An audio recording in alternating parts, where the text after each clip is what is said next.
And we are your local election headquarters. Former Vice President Mike Pence made stops at two campuses in central New Hampshire yesterday.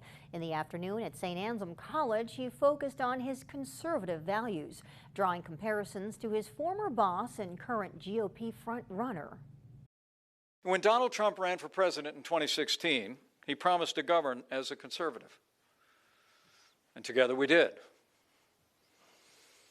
But it's important for Republicans to know that he and his imitators in this Republican primary make no such promise today. In Henniker yesterday, Pence talked border policy with SiriusXM's POT US channel. Fox 44's Josh Morrill takes us inside the discussions.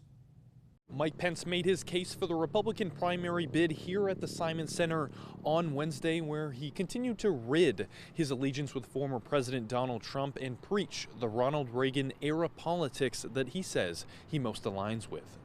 I'm running for president because I think this country's in a lot of trouble. On a vibrant day at New England College, the school welcomed former Vice President Mike Pence for a town hall where he pushed his conservative agenda and a sense of strong national identity. Fiscal responsibility and pro-growth policies, a commitment to traditional values and liberties in life. The longtime politician took shots at the Biden administration, citing the withdrawal of the country's military from Afghanistan and the current state of the economy. And their policies at the border have unleashed the worst border crisis in American history. It's unleashed the worst inflation in 40 years.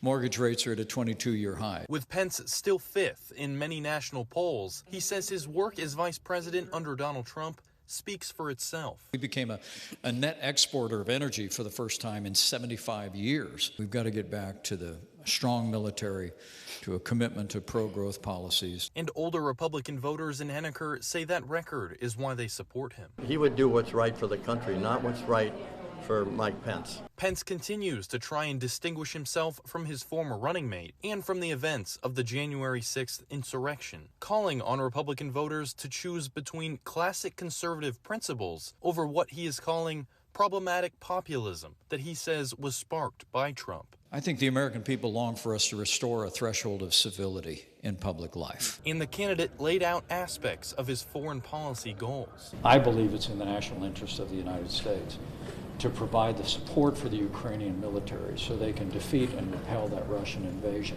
Something that younger voters in attendance, like Andrew Piedrahita, says is top of mind for them as well. The younger generation Americans don't see that as the threat that it is.